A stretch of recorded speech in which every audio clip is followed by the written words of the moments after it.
पास को हथेली में प्राप्त है, लेकिन न पर है पहचान नहीं आ रहा। पहचान नहीं होने के कारण उससे होने वाला दुख हो रहा है।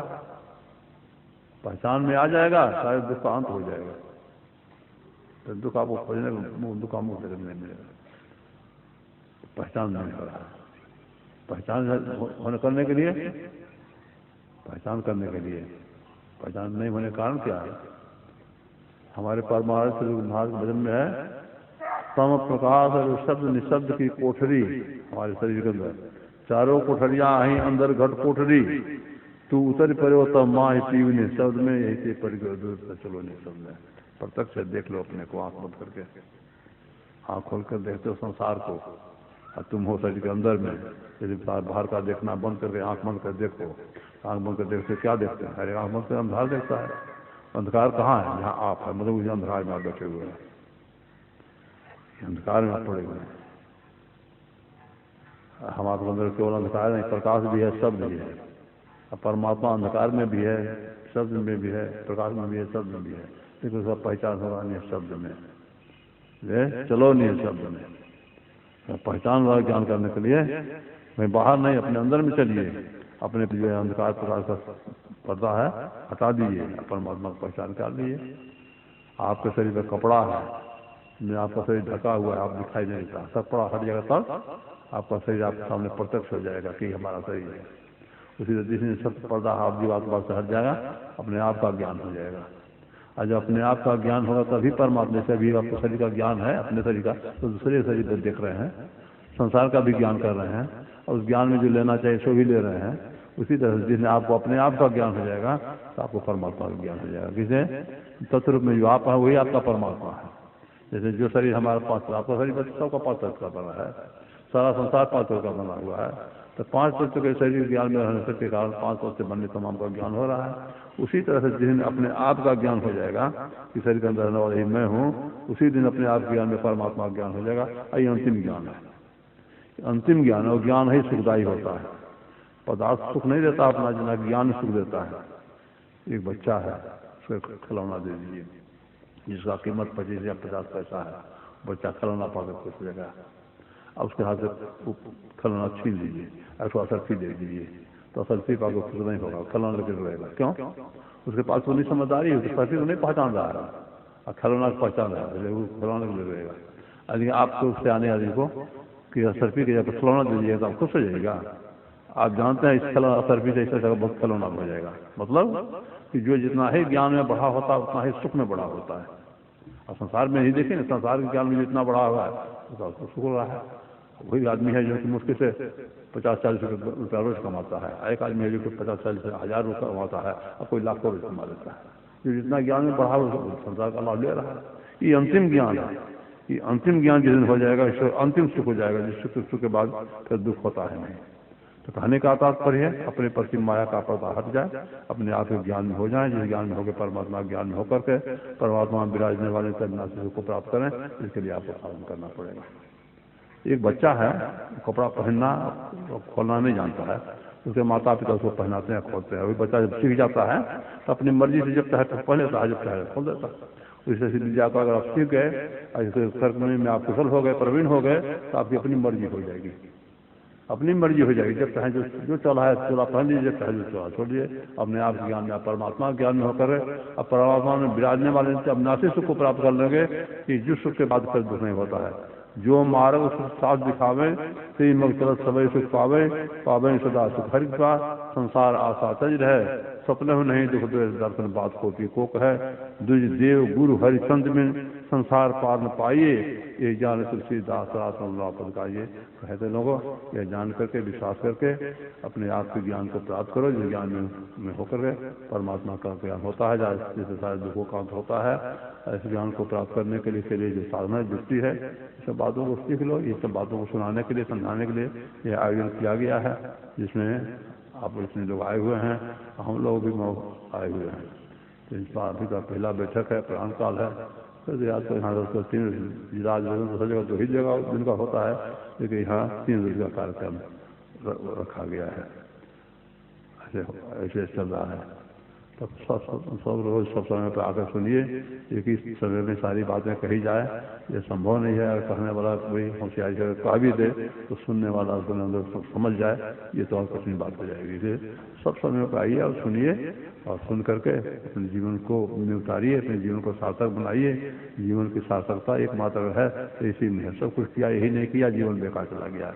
कुछ काम में, कुछ भोग में, कुछ नींद में खोया, आया समय जब मौत का तो सोच कर रोया, या सोच कर नहीं रोना पड़ जाए कि हाय जीवन बेकार चला गया, कुछ नहीं किया। तो अवसर है, अवसर से लाभ उठाइए। और अवसर तभी तक है जब तक आपका शरीर स्वस्थ है और बुद्धि ठिकाने है। और शरीर जब एकदम निर्बल हो जाएगा और बुद्धि ठिकाने नहीं रहेगी तब कुछ नहीं कर सकिएगा। भगवान बुद्ध ने कहा कि जवानी में जिसने पूंजी इकट्ठी नहीं की, बुढ़ापे में कौन पक्षी की तरह से सूखे जलाशय में पश्चाताप हो रहा होगा। तब पूंजी केवल संसार का पूंजी नहीं, संसार की भी पूंजी चाहिए। संसार की पूंजी नहीं चाहिए सो बात नहीं है। शरीर है, शरीर के लिए घर चाहिए, शरीर के लिए वस्त्र चाहिए, शरीर के लिए भोजन चाहिए, तो चाहिए ही। संत कबीर साहब भजन में है, कबीर काया कुकरी करे भजन में भंग, या को टुकड़ा डाल के तब भजन करो। नहीं तो टुकड़ा का व्यवस्था करने पड़ेगा, आवास, वस्त्र, भोजन का व्यवस्था तो करने पड़ेगा। लेकिन इसी व्यवस्था में सारे जीवन का समाप्त कर दीजिए तो नहीं ठीक हुआ। हमारी शरीर है किस लिए? शरीर के लिए सब कुछ है चाहिए, तो शरीर किस लिए चाहिए? भोजन चाहिए शरीर के लिए, वस्त्र चाहिए शरीर के लिए, आवास चाहिए शरीर के लिए। शरीर किस लिए चाहिए? शरीर यही आत्मा के लिए, आत्मा के लिए। आत्म सुख के लिए शरीर सुख को थोड़ा छोड़ना पड़े तो कोई नादानी नहीं है, लेकिन शरीर सुख के लिए आत्म सुख को छोड़ दीजिए। अब इससे बढ़कर नादानी क्या हो सकती है? तो सब बातों पर जानिए, जान के जीवन उतारिए। आपने क्यों सुनाया? समय तो 10 बजने पर। बोलिए श्री सतगुरु महाराज की जय। बोलिए प्रेम से श्री सतगुरु महाराज की जय। अभी हम लोग सुन रहे थे पूज्य महाराज जी के मुख से कि आत्म सुख के लिए और शरीर सुख को छोड़ना पड़े, ये बुद्धिमानी है। और आत्म सुख को छोड़कर शरीर सुख को पाए, ये नादानी है। तो आत्म सुख को पाए कैसे? वो क्रिया भजन भेद है। तो संपत्ति को बर्बाद करके ही आदत जो है छोड़ती है। अच्छी आदत लग जाएगी कि ये क्या बीते में छोड़ देगी आदत? नहीं, संत महात्मा का नहीं, यह भी आपको अंतिम वहाँ जहाँ जाना है अंतिम परमात्मा तक पहुँचा करके आदत छोड़ती है। इसीलिए गुरु महाराज बराबर कहते थे हिस्सत तो लग जाए, आदत तो लग जाए, बराबर सत्संग कीजिए, ध्यान कीजिए, सुमरन कीजिए। कैसे करेंगे? वो परमात्मा के संबंध में। परमात्मा कैसा है? इसमें लाइन दीजिए ना। हेलो। श्री सतगुरु महाराज की जय। श्री सतगुरु महाराज की जय। हेलो। श्री सतगुरु महाराज की जय। श्री सतगुरु महाराज की जय। श्री सतगुरु महाराज की जय। त्यार्थी बाबा को मल्यार्पण किए, स्वामी योगानंद बाबा को मल्यार्पण कर रहे हैं, स्वामी ओमानंद बाबा को मल्यार्पण कर रहे हैं।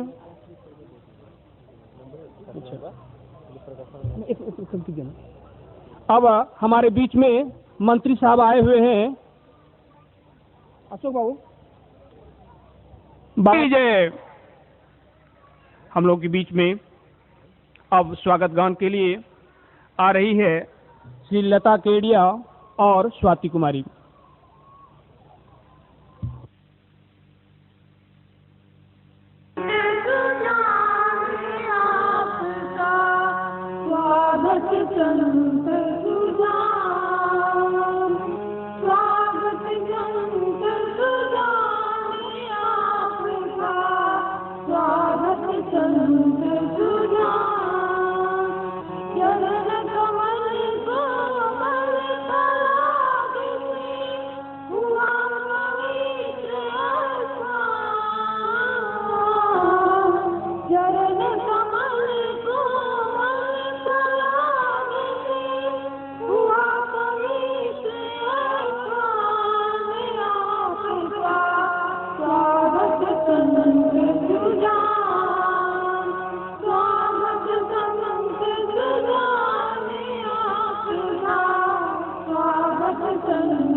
की जय।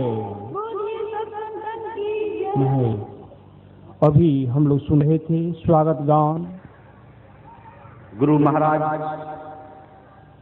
के हृदय स्वरूप परम शिष्य साधना के शिखर को स्पर्श करते हुए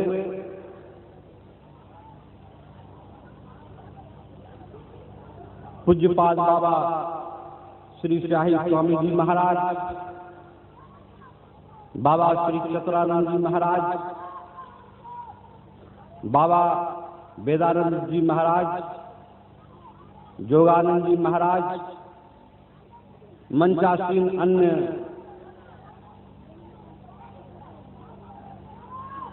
साधु महात्मागण, सत्संग में भाग लेने आए हुए हमारे तमाम सत्संग प्रेमी गण, पूजनीय माता एवं बहनों,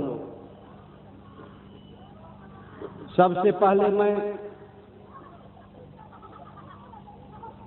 बिहार राज्य के केंद्र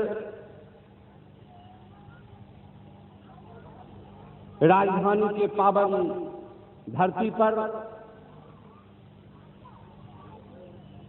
आज के सत्संग के बेला में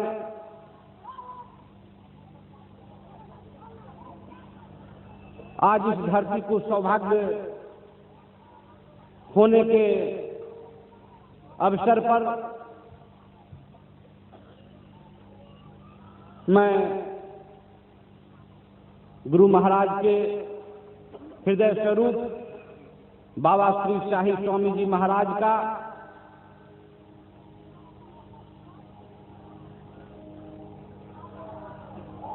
एवं अन्य साधु महात्माओं का मैं हार्दिक रूप से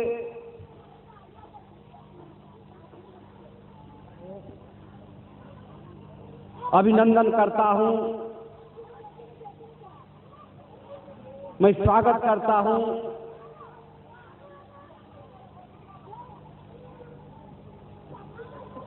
मंगल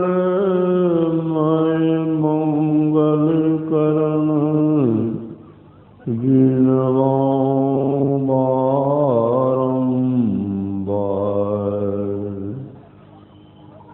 ज्ञान उदय ज्ञान घन सतगुरु शंकर रूप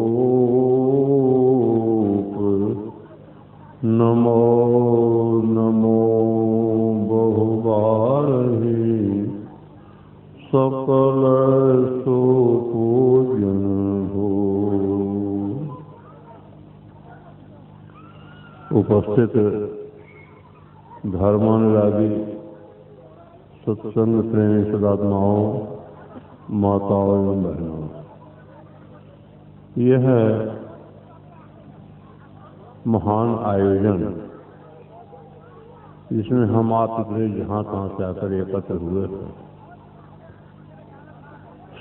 संत मत सुनाने के लिए हुआ है। संत मत अर्थात संतों का विचार। संत से तात्पर्य किसी वेश विशेषधारी से नहीं, बल्कि गोस्वामी तुलसीदास जी महाराज की कथनानुकूल विषय अलंपट शील गुनाकर और सुख सुख दुख दुख देते पर सम अभूत विरागे लोभा मरत हरत भय त्यागे कोमल चित दीन पर दाया मन कर्म लग्न भगत माया सब मान पर आपा मानी भगत प्राण सम ममते प्राणी शीतलता सरलता मैत्री द्विपद प्रीत धर्म यथि ये सब लक्षण बस ही जातुर जान सात संत संत। संत कौन? महापुरुषों में एक मंत्र आया है, विद्यते हृदय ग्रंथ सिद्धंते सर्व संख्या शीयंते चाच कर्माणि तस्मिन् दृष्टे करावे। जिनके हृदय की गांठ खुल गई है, जिनके संशय का नाश हो गया है, जिनका कर्म बंधन समाप्त हो गया है, जिनकी दृष्टि परे से परे अर्थात परमात्मा का दर्शन करती है, ये है संत। हृदय की गांठ खुल गई से तात्पर्य यह है कि हम लोगों का शरीर जो है क्या है, जड़ है, और शरीर में रहने वाले हम जड़ नहीं, हम चेतन हैं। हम इस शरीर में हैं। किस तरह से हैं? तो जिस तरह से दूध में घी हो रहता है, दूध के जर्रे जर्रे परमाणु परमाणु में घी व्यापक होकर रहता है, इसी तरह से हम इस शरीर में नक्शे से तक भरे हैं। जिन्होंने इस शरीर से अपने को अलग कर दिया, जिस तरह से दूध में से घी को लोग अलग कर लेते हैं, उन्हीं के बारे में कहा गया विद्यते हृदय करते, हृदय की गांठ खुल गई है। अलग कर दिया है तो क्या हो गया है?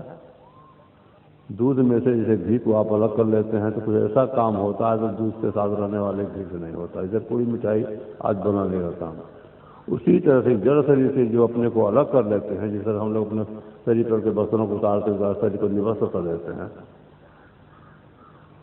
तो वो अपने आप के ज्ञान में होते हैं, और अपने आप के ज्ञान में होने के कारण परमात्मा के ज्ञान में होते हैं। आई परमात्मा के ज्ञान में होना मानो सुख के सागर में होना है। तो ऐसा जिन्होंने अपने को बना लिया, उनके बारे में कहा विद्यते हृदय करते सिद्धांते सर्वसंप्रया, जिनके संशय का नाश हो गया है। संशय किसको होता है? संशय होता है अज्ञानी को। और अज्ञानी कौन? जो पढ़ा लिखा नहीं है। पढ़ लिख के कोई ज्ञानी नहीं होता है, पढ़ लिख के विद्वान होते हैं। पढ़ लिख करके ज्ञानी होकर हुआ जाता तो संत कबीर साहब के बारे में आया है कि मस्त कागज प्रयोग नहीं, मतलब एकदम निरक्षर भ्रष्टाचारी। लेकिन कितने ऊंचे थे जिस ज्ञानी थे? गोस्वामी तुलसीदास जी महाराज के कथा अनुकूल अमित बोध अनियमित भोगी सत्य सार कवि कोविद योगी। अपने आप जिनका संशय समाप्त हो गया है।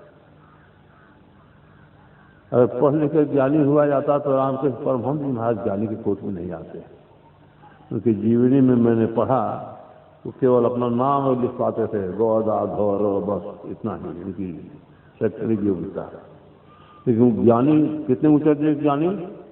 1893 के सितंबर महीने में 10 सितंबर से 25 सितंबर तक अमेरिका के शिकागो शहर में विश्व धर्म सम्मेलन हुआ था। ये विश्व के अध्यात्म के प्रधान विद्वान सब आए हुए थे। सबों ने स्वामी विवेकानंद महाराज के बारे में कहा था कि ये विद्वता के परे का विद्वान है। ऐसे जो विद्वता के परे का विद्वान स्वामी विवेकानंद जी महाराज थे, रामकृष्ण महाराज के शिष्य हो गए कैसे? अज्ञानी जान करते हैं। ज्ञान होता है प्रकाश में, अज्ञान होता है अंधकार में। अभी देखिए सूरज का प्रकाश है, सूरज के प्रकाश में हम लोग ज्ञान कर रहे हैं सौर जगत का। प्रकाश में ज्ञान होता है। हम आप अपने को देखते हैं, शरीर नहीं है, शरीर में है। तो शरीर में है तो कहाँ है देख लीजिए। आप देखने की शक्ति को अपने तरफ कीजिए, अर्थात आंख बंद करके देखिए। आंख खोल कर देखेंगे तो बाहर का देखना होगा, जब तो बाहर का देखना बंद नहीं करेंगे तो अंदर में देखेंगे कैसे? तो आंख से बंद कर लीजिए, तब देखिए। आप देखते हैं क्या देखते हैं? हर एक आंख बंद करने पर अंधकार देखता है। लेकिन हम आप अंदर में केवल अंधकार होता है तो आंख में रोशनी कैसे होती? चेहरा चमकता कैसे? शरीर को छूने से गर्म मालूम पड़ता है कैसे? हम आपके अंदर में प्रकाश भी है, हम आपके अंदर में शब्द भी है। यही प्रकाश और शब्द हम आपका जीवन भी है। जिस शरीर से प्रकाश निकल जाएगा, सब समाप्त हो जाए, बोलती बंद हो जाएगी कि हम आप जिंदा रहेंगे। हम आपके अंदर में प्रकाश है, हम आपके अंदर में शब्द हैं, लेकिन हम पड़े हैं अंधकार में।